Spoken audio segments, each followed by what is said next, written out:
ард түмний өмчийг ард түмэнд буцааж өгөхийг Сосон урмаас шаардж байна. Улсын өмчийг улсад буцааж өгөхийг Сосон урмаас шаардж байна. Сосон урм бол соёлын удирдагч. Сосон урм бол өмчийн удирдагч. 1930 онд үүсгэн байгуулагдсан Монгол улсын соёл урлагийн анхны төвүүдийн нэг. Одоогийн бидний мэдэх энэхүү баялаг 1965 онд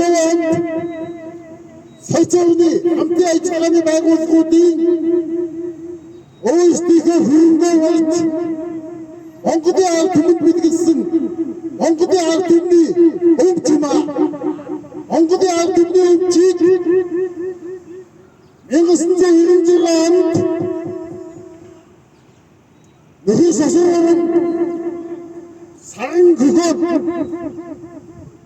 театр байна. Дэлхийд гаргагдсан театр болж Монгол улсын Монголын үндэсний соёлын нэрийг дэлхийд түгээн дэлгэрүүлнэ гэж худлаа ялж хуурна гэж авсан байдаг. Менежментийн хөгжүүлэлтийн донд үүрэн өмчөө ургаж гэдэг нь илэрхийлэгдэж байгаа. Батлагдаж байгаа юм.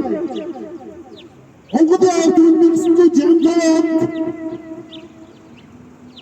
Хойсмигний хамтын ажиллагааны байгууллагууд өөрсдийн хөрөнгөө болж бэлгэлсэн ард түмэнд бэлгэлсэн ард кино театрыг хулгайсан нь өмчийн ургаж гэдгийг нь бат илэрхийлж байна.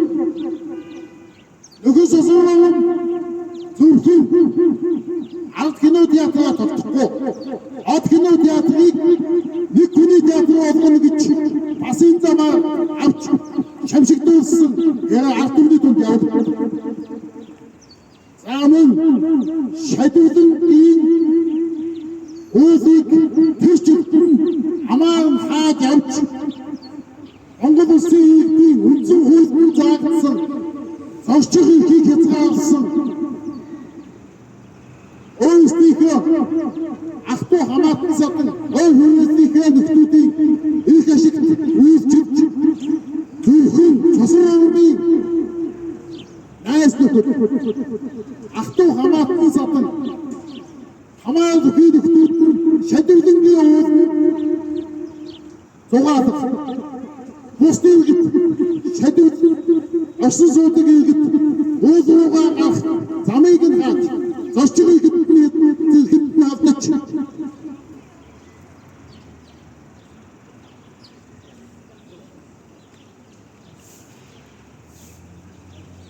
орчих иргэдний алдаж үндсэн хуулийг зөрчиж хятагаас иймэрхүү үйл ажиллагаа явуулсан нь энэ нөхрийн шунлыг илэрхийлж байгаа. Сосон урм бол соёлын удирдагч. Сосон урм бол өмчийн удирдагч.